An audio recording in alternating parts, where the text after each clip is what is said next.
What? I just went down there and I helped them, but I'm on the video chat, but until they put on air, it's going to show that. I don't know what to say.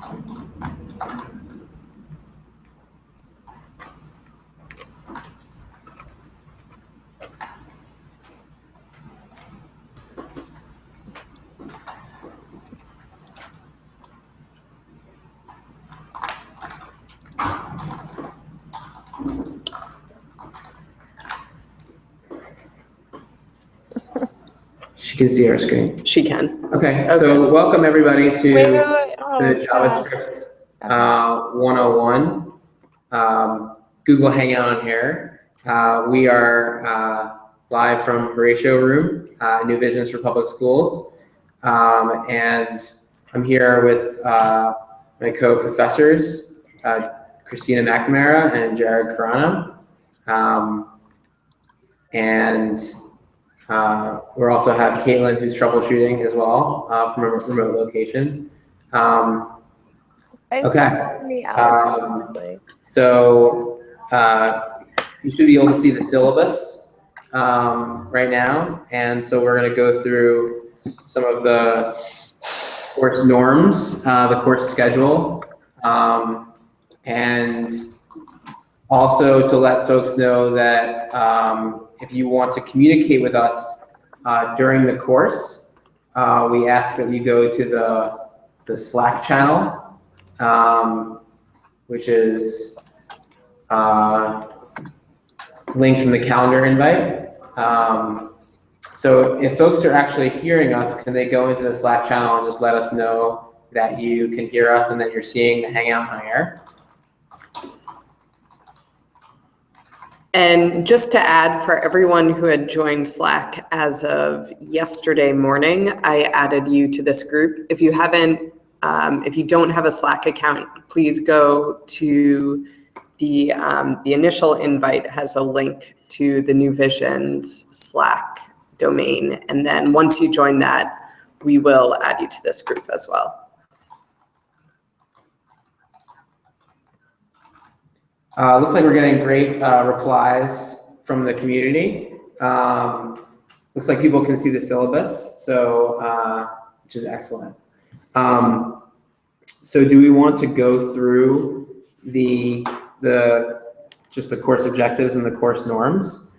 Some really important course norms are that we do not want to use any student data, any student identifiable data in the course of this sequence. Number one, because we've had such resounding, we just never want to do that in a learning environment. And there's been a lot of people and there's a lot of interest outside the organization as well. So no student data of any kind to be used at any point in this course. If you need assistance generating some fake data at any point, you can contact the course organizers.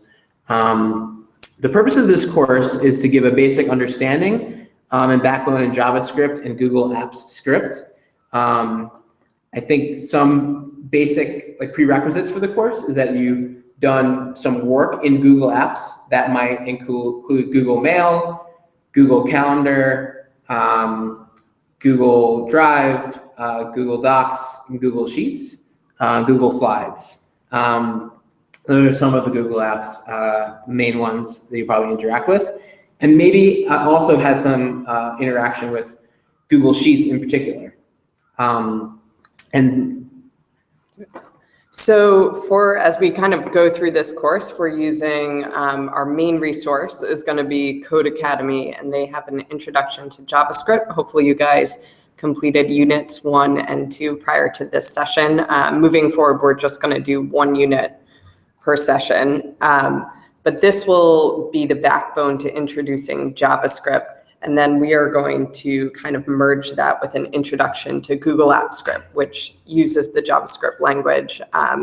We'll be able to adapt mostly the components that you're learning and hopefully apply it to the code editor within AppScript. And as we kind of go throughout the course, we'll continue to link our resources here, including right now we have just the basic ones. If you find anything, please either add it here or post it to Slack as well. Okay. So hopefully folks have gotten to the Code Academy units 1 and 2. That was the pre-work for this course, for this session. We're going to go through some of the key concepts, but it's really this is a sort of blended learning experience. So we want you to go through. So if like folks just want to put in the Slack channel, what was the final project for Unit 2 of Code Academy, and give us a little smiley face or some emoji if you know how to do that in Slack. So let us know that you've completed the final project. We're going to just keep going while people go through the Slack channel and indicate whether they've completed the project. So we're going to slow down the pace a little bit from there. We're going to do 1 unit a week on Code Academy from there. To talk a little bit, actually, to go up a little bit and to talk a little bit about the final project. So the final project is a Google Apps Script that takes resources from a Google Sheet and puts them into a Google Doc or multiple Google Docs and emails a user based on some of the code that you've obtained through using Code Academy. So it's really applying the concepts from Code Academy to a project in Google Apps. Google Apps enables you to access Google services. So that's using Mail, Calendar, Drive, Docs, Sheets, Slides, etc. So the goal is for you to be able to work in that environment and to produce something that's tangible and useful, that's not involving any student data of any kind. So there's plenty of other educational content that you can use. Yeah.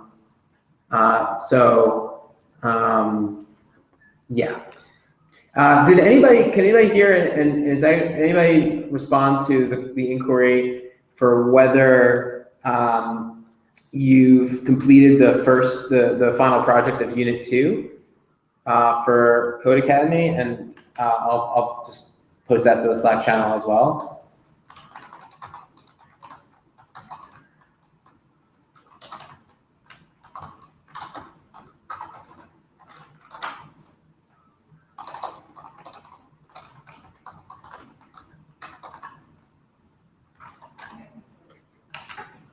Okay, cool. Trying to a modern day check for understanding. Yeah, great. Okay, so we're gonna, we've done nice. All right, the Justin Bieber race, that was Unit 1. That was pretty cool. And Rock, Paper, Scissors was Unit 2. Looks like people are getting into it, and we have some sad face emojis to boot. All right, great. So let's keep it moving here, and we'll go into some core concepts from Unit 1 and Unit 2. And I guess now we're going to call for people to, as we go through the concepts of Unit 1 and Unit 2, to let us know what some of their misconceptions were. So call for misconceptions. I'm not going to type what I say anymore, so I'm just going to type. And Christina is going to start to go through the Unit 1 and 2 concepts. Christina and Jared.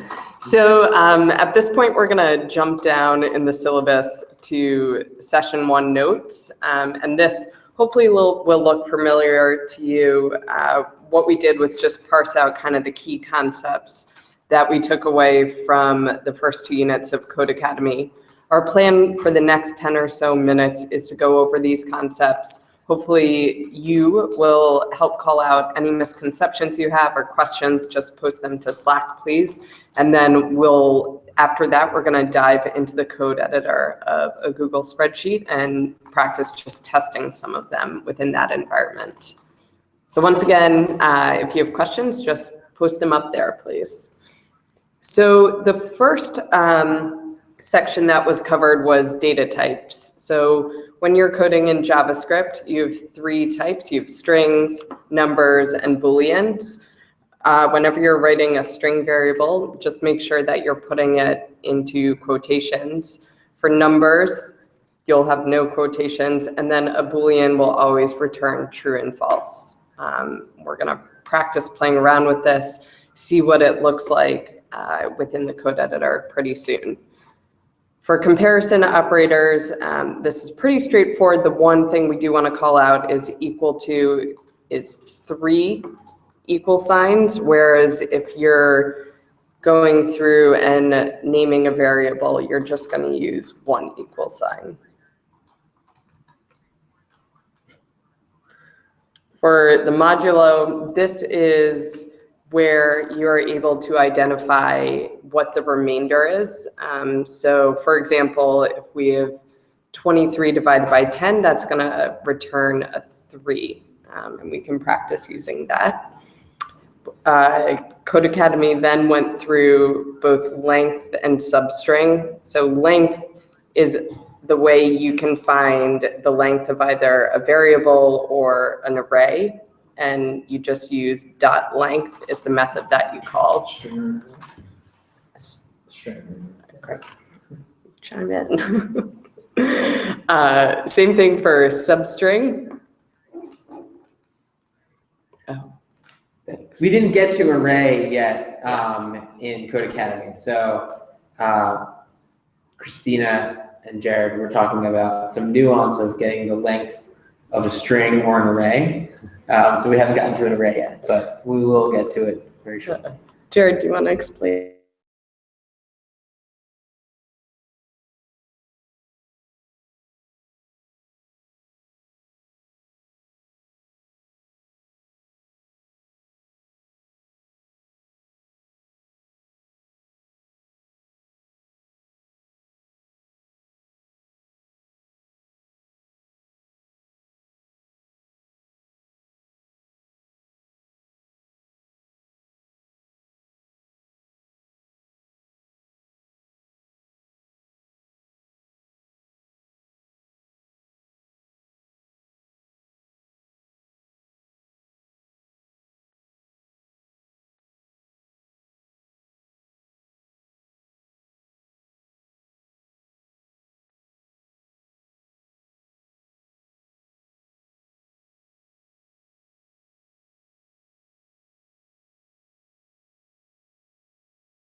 All right, looks like we're back.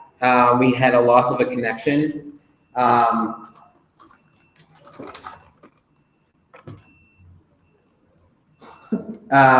So somebody let us know that we're back.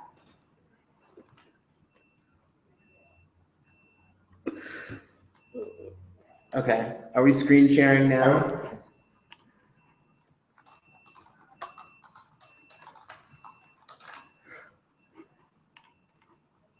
All right, we're back. So I'll just quit. It sounds like my explanation of an array got missed. It's basically, I just think of it kind of, it's like a collection of kind of JavaScript items. And, you know, an array can consist of numbers, strings, booleans, other arrays or objects. Don't worry about it too much. We'll get into it more later. Great. Thank you, Jared. So the next component is if-else statements, and we're going to be practicing some more of this. So this is what you used in the rock, paper, scissors, shoot game. If you haven't gotten to the end of Unit 2, that's something to look forward to. But this is where you're evaluating a condition, and if it's met, the computer will perform one operation. If it's not met, it's going to go on and give the second command. And then if-else statements can be expanded as needed. So you can do the if else, else, as you continue to introduce more conditions. Up next is functions. So within JavaScript, we wrap anything that we're going to do within a function. This was noted briefly, I believe, in Code Academy, but when you're writing in JavaScript, camel case is the notation used. So that means you're gonna remove any spaces in between words, and the first letter will always be lowercase, and then after what would be a space, you'll start any word after that with an uppercase letter. Jumping into variables, they touched on this briefly, and we're gonna revisit this today once we're in the script editor. A local variable is something that you would call within a function. This is always noted in lowercase letters. If you want to have a global variable, this is something you can call from any function within your script editor. You would write this outside of the curly brackets, the function notation, and this you write in capital letters.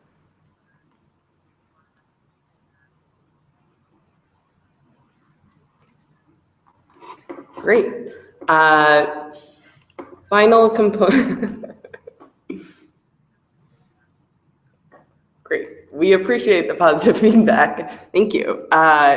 So final component, when you're working with a function, and this is especially important as you kind of build out functions that will call each other, you can pass in parameters of a function. So the beautiful thing about this, and as they noted in Code Academy, is you never want to be doing anything more than once. So variables can remain dynamic, and what you pass into the function will remain dynamic and just continue to return values based on the parameters you've entered.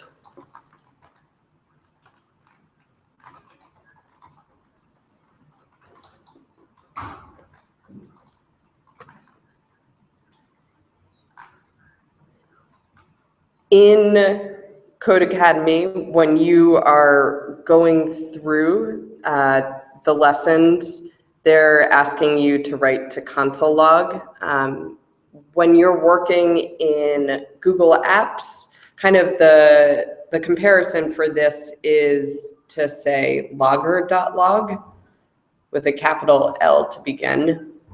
As we go through in a few minutes, you're going to see that that's one way to see what your variables are returning, but Google Apps Script has a debugger that is typically more within the workflow and effective for showing how variables are being defined within your code.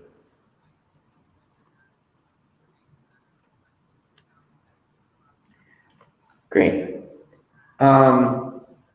So maybe we'll wait like 30 seconds for people to come in and chime in with any misconceptions about the course, the first 2 units, or let us know also about whether these course objectives align with what your objectives are, how you thought of Code Academy. Anything you can think of, you can comment in this community. And we can always address those. So, but it seems like we're all quiet on the Western Front here. So we're gonna dive right in to, looks like Chanel is commenting. We're going to dive right in to the activity and get right into Google Apps Script. So let's do it. Great. So within the, everybody should be in the agenda document, which was linked from the calendar invite. We can also, I can also pop that into the Slack channel as well to make sure that we're all in the syllabus. And we'll just bookmark this spot.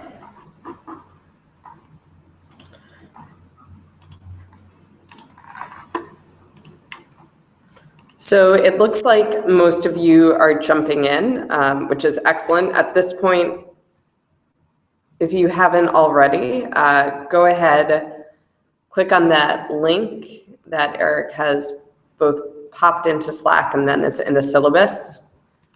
And once you're in this folder, and this is shared with everyone within the group right now, go ahead and create a new spreadsheet.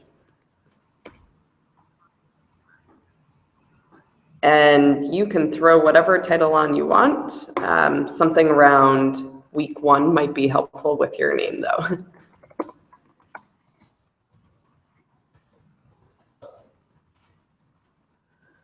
Give everyone a minute to do that, and then we're just going to go show how to get into the code editor.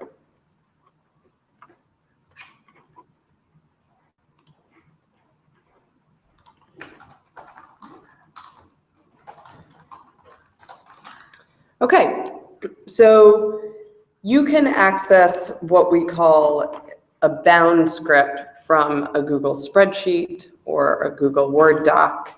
And by doing so, you go to Tools and then Script Editor. And this is going to load a new script for you.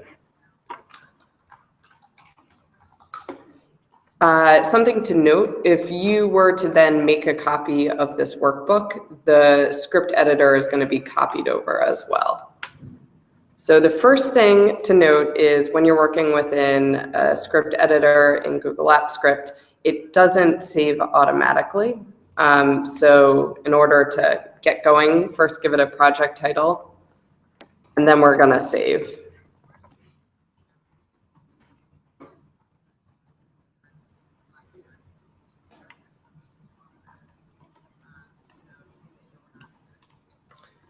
And this is the save button. If you type something and it needs to be saved, that little red asterisk will appear.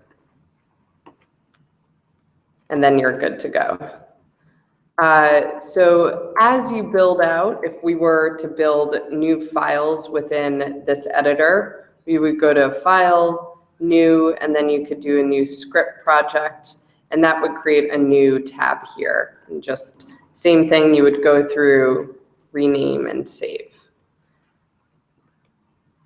At this point, so we're all looking at the same thing, let's go back into the syllabus and let's grab the first function called test1. So I'm going to copy this.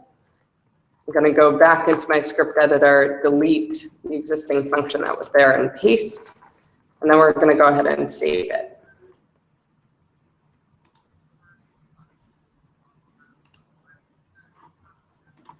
Any questions so far?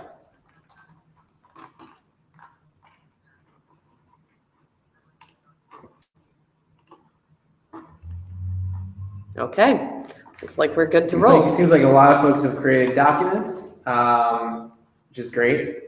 And it seems like folks are rolling. Great. Okay, so when you are typing within the script editor, the way we comment it out is just by 2 backslashes. So if I go here, comment out test1, you'll see that I still need to save it. But then when I go to run my code or debug it, it's just going to skip over that line. It won't read it as code. So the beautiful thing about AppScript is it has a built-in debugger that allows us to see our work. And just to note, as we're going through this, please, whatever is most helpful for you, we're going to do a few more introductory things and then give you time to work. But you can either watch right now or be working within your code editor as well. So I think Forward slash. people are commenting that forward slashes are comments, not backslashes. Thank you. It's making sure that you're all paying attention. Good. Okay, so we already have this written in this first example, but anytime you type debugger, that's going to be the first place where when you're going through, your debugger will stop. So if I want to test the function, show my work, I'm going to come up to where our list of functions will be, select this first one, and then I'm just going to click the bug. And so at this point, we can see any of our variables that we've named are going to come in here. You can see the type, and then you can see the value.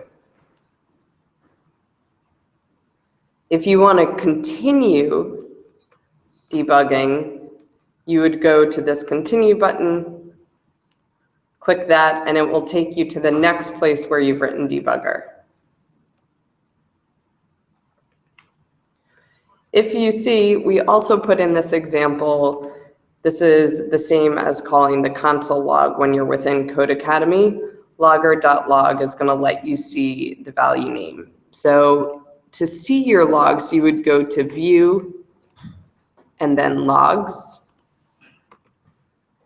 And we'll see that within our if-else statement, it evaluated to the second.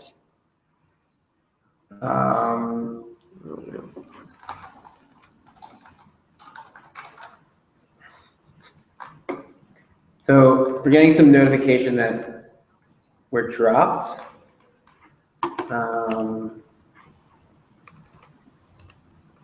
Okay.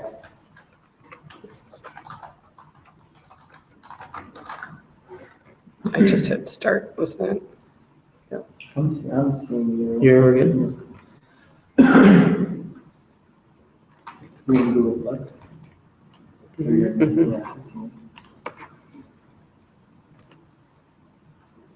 Yeah. Ah,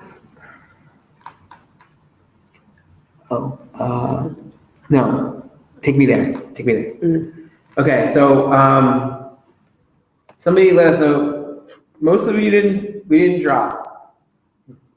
So we're still on, we're gonna go back to the code editor because we're getting some, information that we're not dropped. So, okay, so Jamie lost us, but, all right, so we're good. So we're gonna, get back to the code editor. Sorry for that. I think you just hit stop for a minute. And then go back to the. here.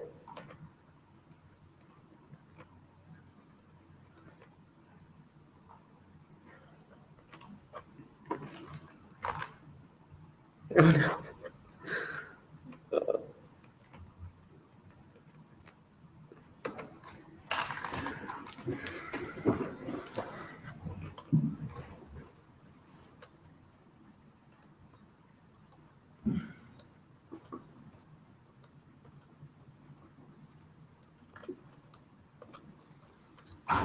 All right, looks like we're back. Sorry for the delay. We've had some requests to zoom in, so we're gonna zoom in a bit. And we should be back. And I think Success. Okay, great. Back on it. Thank you for the feedback, team. Okay, so not sure if we saw that last part,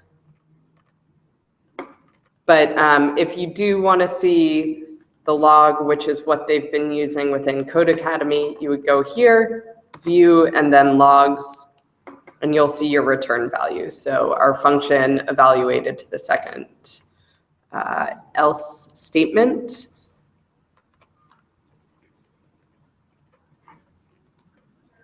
If we want to use a less than, we'll go ahead and debug again.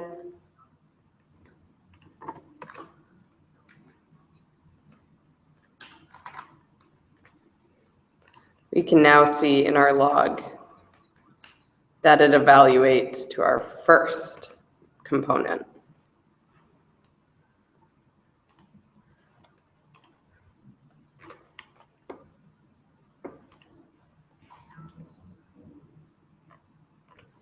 Great. Okay, so another thing that I think Code Academy begins to get into is that variables can remain dynamic. So instead of putting in that 5 where we're going to continue, if we want to keep something where we can pass in the variable, or for example here, just change.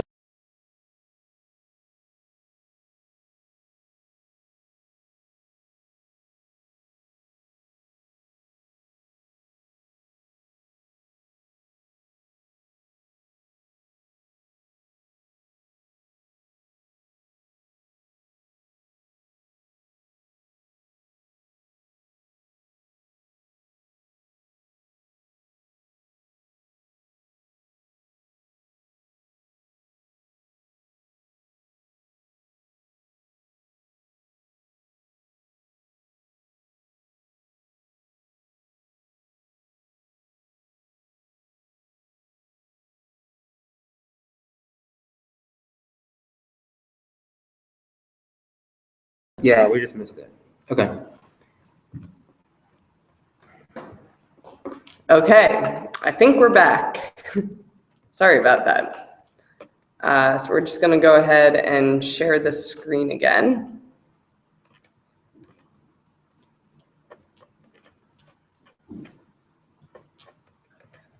Eric,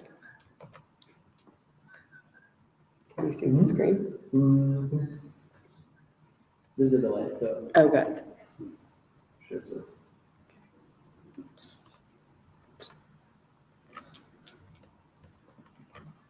No. Yeah.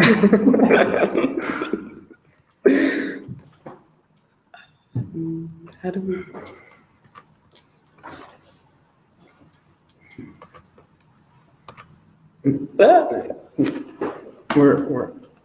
We're on. We just need to There we go. share it. This. Oh, sorry. This is it. Okay. We're back. So what we're going to do now, if you guys don't have any other questions, is we're going to go ahead and in the second component of the syllabus, we wrote in test 2. So this is where we want to give you guys an opportunity just to go ahead and play around within your own script editor. So you can just copy this and paste it in.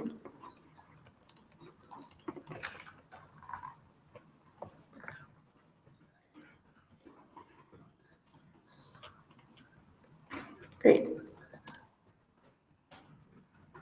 And as you're practicing, so remember you want to save it since we've added some new values. But if you want to now, instead of testing our first function, which was show my work, the second one that we just popped in is use the debugger. So I'm now going to be running out of this function here. And the first thing I might want to do is see how my variable name comes in. So I would just go ahead, click the little debugger, and we're going to see that it comes in successfully, comes in as a string. If we wanted to go ahead and find the length, I could then give the variable, let's call it length. And at this point, I can say name.length.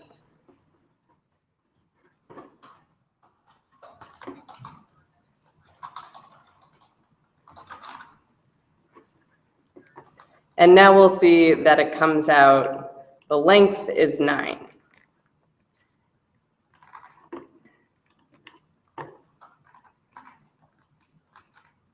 So at this point, we'll give you guys, say 5 minutes to go ahead and just play around. You can also work with a substring or an if-else statement. And then if you have some questions coming up, just post them to Slack, please.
So Brad has one ready to share.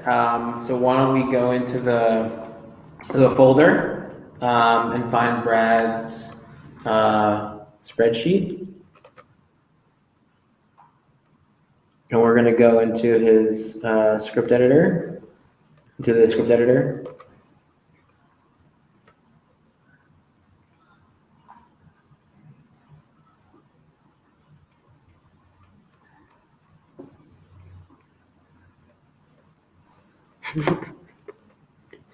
Great. Thank you for sharing, Brad.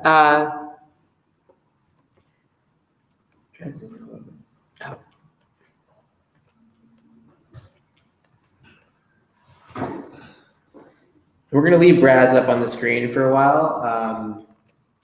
So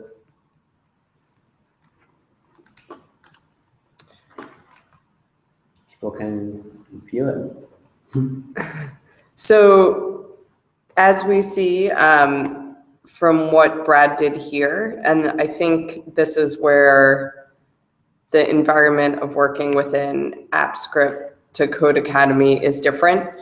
We can definitely, logging the name is one really helpful way, but if you throw in the debugger, this means you won't ever have to leave your screen. So if we go ahead,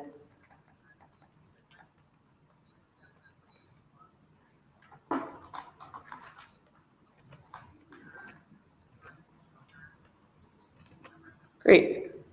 So we can see that name evaluates to Brad, the number length is 4, and then if we jump into the log, we have those same values. And just to note, if you wanted to, within the log, give a little more context, you could say, for example, length plus, and then if you give the variable name, if we go ahead and run that again, we're now going to see that we're logging the length of 4. And that won't change the variable at all, but it can be helpful if you want to see, especially when you're returning a lot of variables, exactly what you're looking at. Thanks, Brad. Just one thing to note really quickly about the kind of quirkiness of this, of the AppScript code editor. It doesn't work like any other Google product. So Christina just made edits to Brad's code and saved it. And now if Brad saves what he has open in his screen, he'll overwrite those changes. So he would have to refresh his screen to just be careful when you're working in docs together, because it's easy to overwrite what other people are doing. Yeah, that's a great point. One person should always be driving, definitely not like a Google spreadsheet or a Google Word doc. Another thing to note in terms of syntax, so after a line in JavaScript, you do want to use the semicolon. What I imagine we're going to come up on next week is there's another thing called chaining, and this is where you can begin to link different components of your function together. But the semicolon is going to determine the end of your line. It won't ever throw an error if you don't have this. It's just good kind of syntax practice. There's a very few cases when not having a semicolon will lead to trouble. So it's more than just like an aesthetic. I don't even know the examples because it'll like almost never happen, but it can happen. So definitely get in the habit of putting the semicolon at the end of the line. So something that I came across when I was doing the course was I wasn't sure of when you would use logger log versus return, and so and return comes up as sort of a central feature of Unit 2. So maybe we can talk about how to use return in AppScript. Maybe we can use Brad's example and extend upon that. Yeah, so I haven't, I'll jump in and explain that. I haven't done the Code Academy course in a couple of years now, so I think it's changed. I don't remember Justin Bieber, unfortunately. But so it sounds like in the session, in the first track, you're not using return, but in the second one you are. So the main thing is functions are powerful because you can call them from other functions. And that's a way you can keep your code kind of nice and compact. Have one task do one thing, and then you can have another function call a bunch of different tasks. But the only way to get anything back from a function is to have that function return it. So Yeah, I can't see the example. So, but like, Brad, Jared's gonna get in front of the code editor and see if we can extend Brad's work. okay. So like,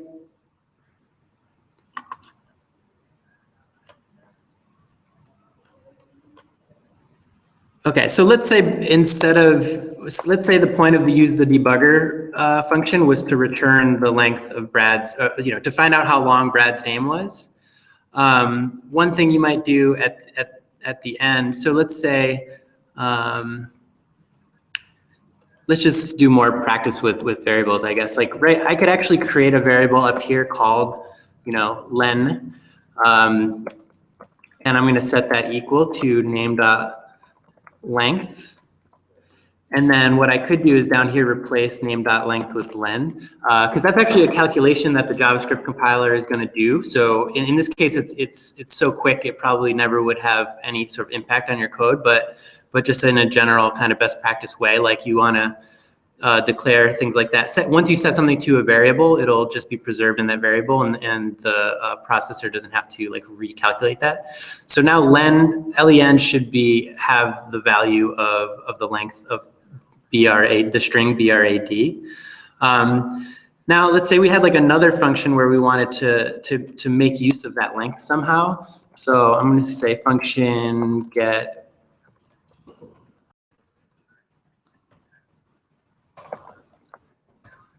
and so I could say var,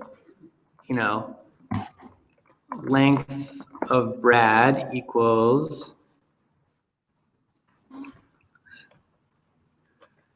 let's see, use the debugger. I can put a debugger here to see what that's going to return. And I'm going to save this. And then I'm going to call get length of Brad and hit the debugger and just see what happens.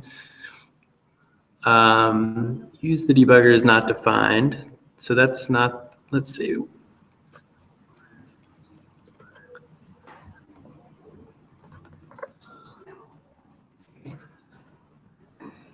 Okay, so it just told me I have an error that use the debugger is not defined, and it's telling me that that error is on line 19. And it's just because I have a typo. So I'm going to change that from debugger to debugger and then run this again. So we have a question from the community. Does the order of your functions matter? It does not matter.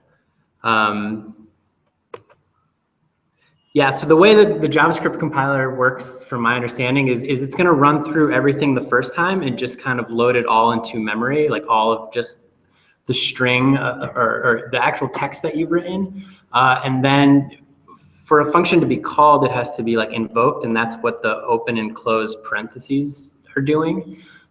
If you never invoke a function, and that's effectively what's happening, what the script editor is doing for you. When I come up here and click a function name and click run, you're basically just kind of like invoking that function. But like right at this point, so the first thing that's going to happen is this: all of the text in this file is going to get compiled by the JavaScript compiler. But if I never called use the debugger with the open and close parentheses, that function would never actually get executed. So it's not until that happens that the code gets run and processed. But let's see what I did. So I'm going to go back to this example, right? I clicked on the debugger. It's going to stop at the first debugger on line 35, and we see that name is equal to Brad and len is equal to 4. I'm going to click the next button. That's just going to jump to the next debugger, which is down at the bottom of the function. And then I'm going to click continue debugging again, and it's going to go up to the function that called use the debugger. And you'll see at this point, length of Brad is undefined. And that makes sense because I'm setting length of Brad to use whatever to use the debugger will return, but we didn't tell use the debugger to return anything. So it is undefined. So if we came down here and changed this function to say return len, and I'm going to get rid of these debuggers so we don't have to stop at them.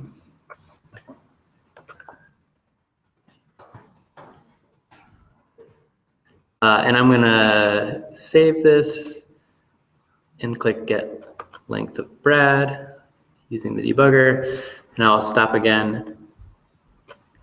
And now you can see length of Brad equals the number 4. So return is really critical for getting data getting data back from a function. Whereas, and just to answer Eric's question, logger.log is just a way to help you as you're coding, but it won't have any impact on the code itself.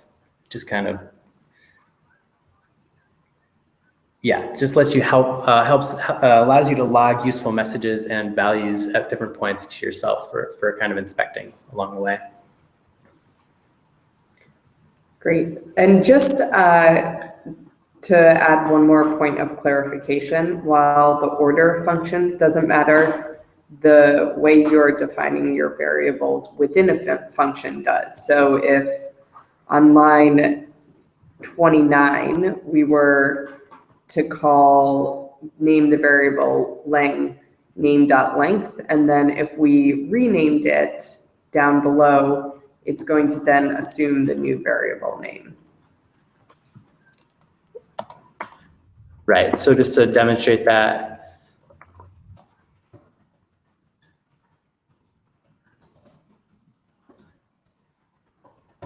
I'm going to set len to 100 on line 34, and I put a debugger above it, and then I put a debugger below it.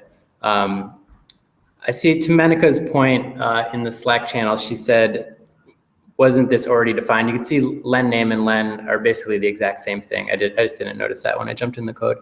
But okay, so I'm going to click here. We'll go back to use the debugger and click our little bug. And when you click that, you'll notice I didn't save beforehand. It will just automatically save for you.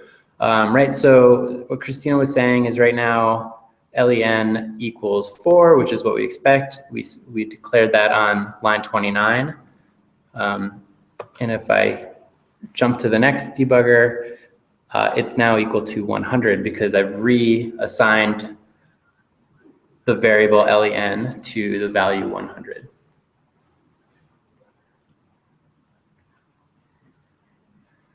So Brad is asking if you can return multiple values from the same function. So you can only return one thing from a function. I don't think you got into objects or arrays. That's what we talked about for a second, kind of what an array was at the beginning. But the way you get around this is by kind of packaging up values into objects and arrays, which you'll probably learn about in the next Code Academy course, and we can talk about next week. But you're still essentially returning one kind of thing, but that thing could be infinitely large. So. Great. Other points of clarification, please just post them up on Slack.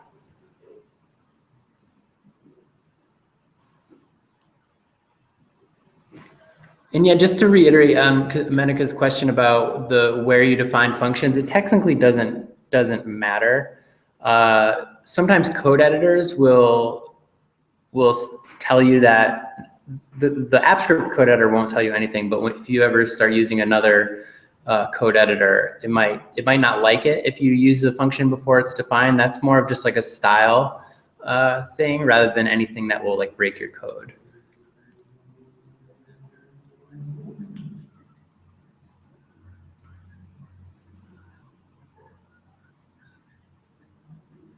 Okay, so how would we dynamically assign values to the variable name? Like if I wanted to use the debugger on a series of names. So I think if I'm getting your question, again, this is a concept that we'll get to in later weeks, but there's this kind of utility or process of looping that will probably come up in another week or two. But it's basically just letting you kind of iterate through a series of values. And if you were inside of one of these loops, you could keep calling use the debugger and keep reusing a variable inside that scope is what it's called. So inside your loop, you would be just keep resetting the value and then making use of that somehow. So that's totally valid. So in Code Academy, they talk they introduce functions as, so for example, I'm not sure if it's rock paper scissors game, but you had to you defined what the variables meant in the function itself in the first set of parentheses. So what does it mean when you don't have anything in the parentheses versus having something in the parentheses of the function? So I think what Eric's asking is, so again, there's this concept of scope, which becomes really important. Earlier, Christina mentioned you could have a variable set globally, which means just like declare it outside of any of your functions. Anytime in JavaScript you have these squiggly brackets, that is enclosing a scope. It's called block scope. And basically,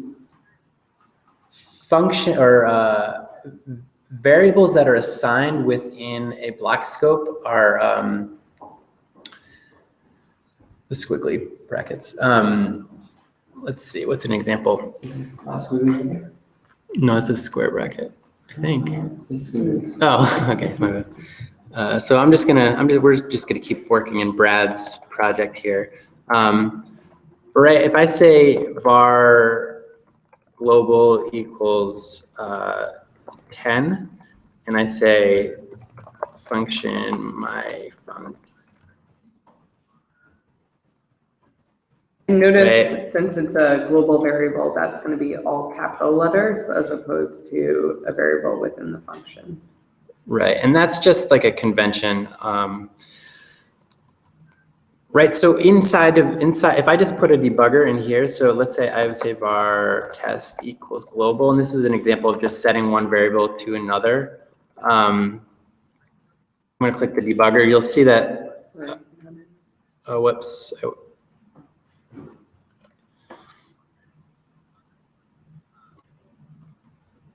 Right, you'll see that test is equal to 10 because inside this block scope, you always have access inside a scope to any values declared in the parent scope of the function you're in.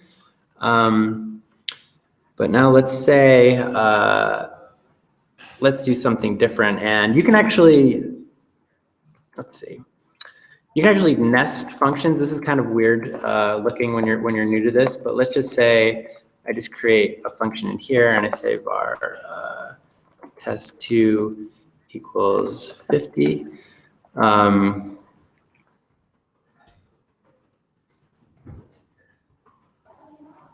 up here I'll say var test2 equals 25. Right, so when I click this debugger, you're going to see that test2 is still worth 25 here. Let's actually do this. I'm not overcomplicating this, but so let's start over. It doesn't like that.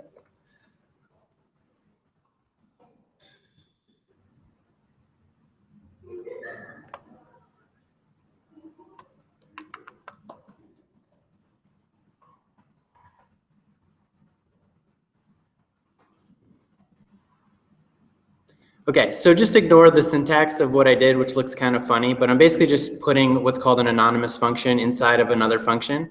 But the point I'm trying to make is that, right, var test2 is declared in what you would say is like the parent scope, the parent function, which is my func, and then, yeah. Oh.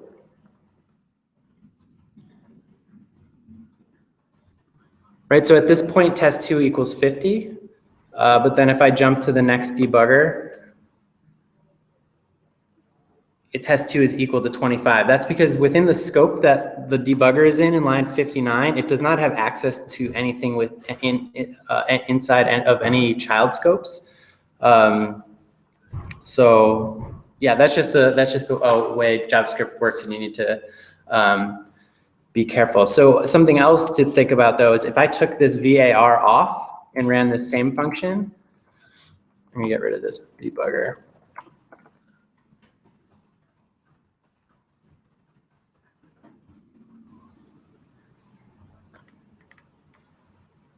Right now, test2 is equal to 50, even though I'm in the outer scope. And that's because I wasn't saying create a new variable called test2 inside this scope. I was saying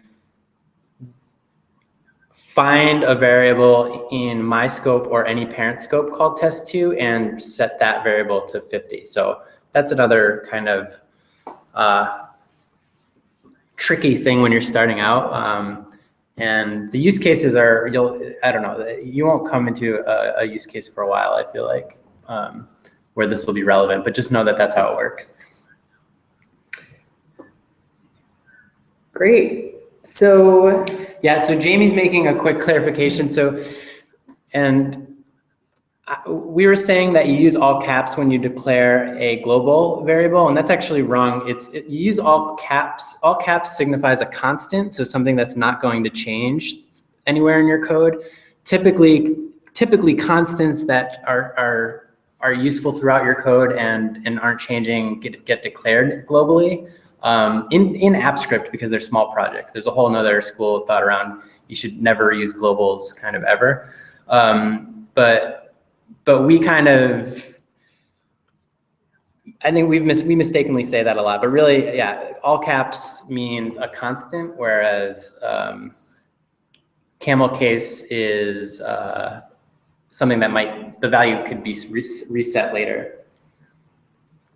excellent. Great.